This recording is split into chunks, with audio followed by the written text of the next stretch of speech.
Ce mercredi 5 octobre 2016 marquera sans nul doute l'histoire de la Côte d'Ivoire. Les députés membres de la deuxième législature, sous la Deuxième République, pour leur fin de mandat, ont l'honneur et la lourde tâche d'examiner l'avant-projet de loi portant nouvelle constitution et de décider si la Côte d'Ivoire doit, oui ou non, entrer dans la Troisième République. Et l'honneur est encore plus grand pour ces parlementaires lorsque l'initiateur de cette nouvelle constitution, le président Alassane Ouattara, vient en personne leur présenter ce projet qui lui est cher. Aujourd'hui, le temps est venu de définir ensemble ce que nous voulons vraiment bâtir comme nation. Le temps est venu de décider de ce que nous allons léguer à nos enfants et aux générations futures. Honorable député, mes chers compatriotes, j'ai toujours souhaité rendre à la Côte d'Ivoire ce qu'elle m'a donné. Parce que, je l'ai dit et je le répète, j'aime profondément mon pays. Dans cette optique, j'avais deux priorités au moment où je briguais la magistrature suprême. Bien évidemment, et en tout premier lieu, l'amélioration des conditions de vie de nos concitoyens.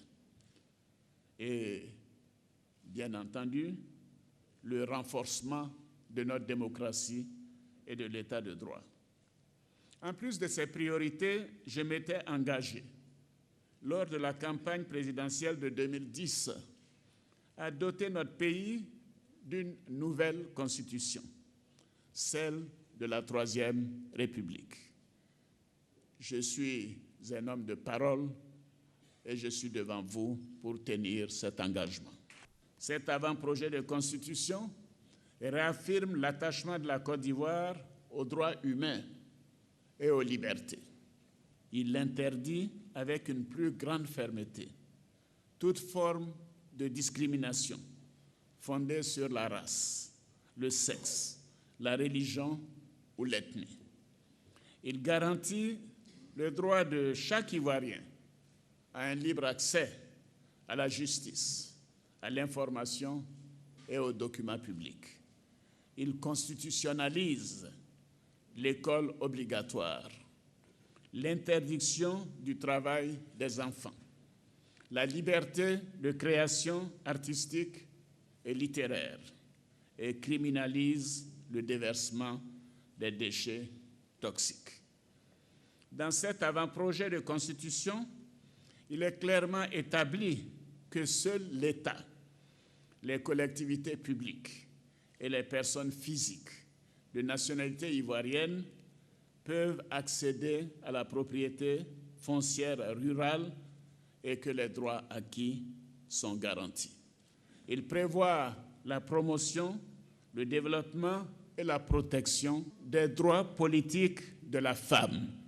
Au niveau institutionnel, cet avant-projet de constitution reprend intégralement les conditions d'éligibilité à la présidence de la République telles que convenues en 2003 par l'ensemble des acteurs politiques lors de la table ronde de l'INAS Marcoussis.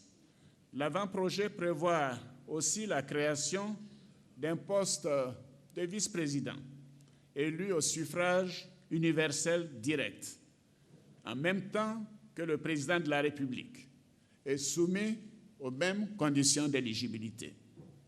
Le vice-président supplée le président de la République lorsqu'il est hors du territoire. Ses attributions lui sont dévolues par le chef de l'État, principalement dans les domaines relatifs à la souveraineté.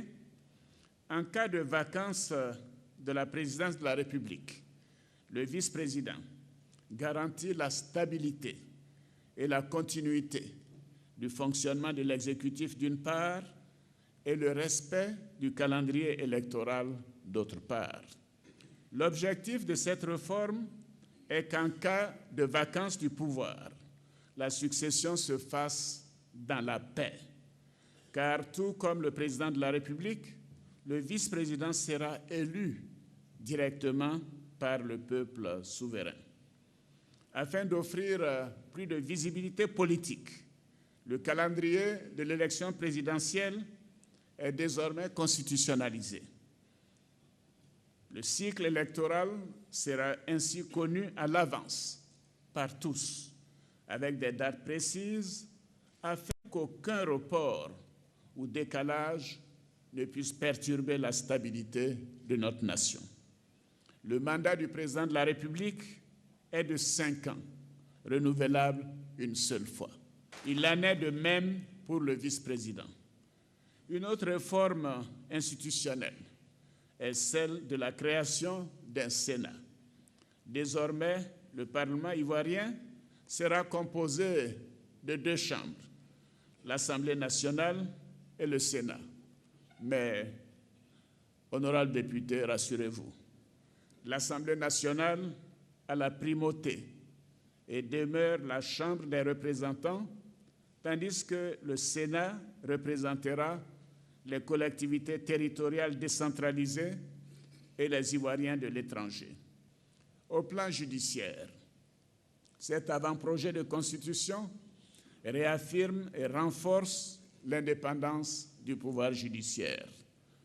La présidence du Conseil supérieur de la magistrature est dorénavant confiée à une personnalité nommée parmi les hauts magistrats.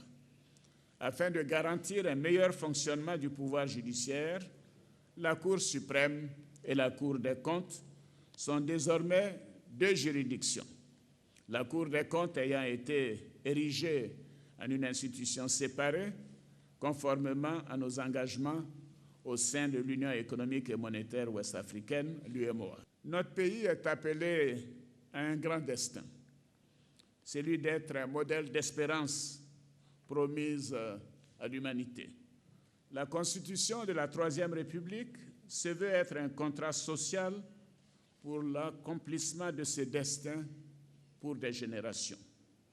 Le moment est donc venu de tenir cette promesse d'une nouvelle espérance à travers cet avant-projet de constitution que je vous soumets, vous, les représentants du peuple de Côte d'Ivoire. C'est un acte de responsabilité devant l'histoire. C'est un acte d'amour pour notre pays. Parce que je veux le meilleur pour mon pays. Je veux le meilleur pour mon peuple. Je me tiens devant vous avec cet avant-projet de constitution, avec la ferme conviction que son adoption permettra à notre beau pays d'aller au-delà de la vision de nos pères en jetant les bases d'une Côte d'Ivoire plus stable et en paix. C'est à un standing ovation que le président de la République a eu droit à la fin de ce discours historique. Signe que ce projet de nouvelle constitution a déjà un écho favorable auprès des parlementaires.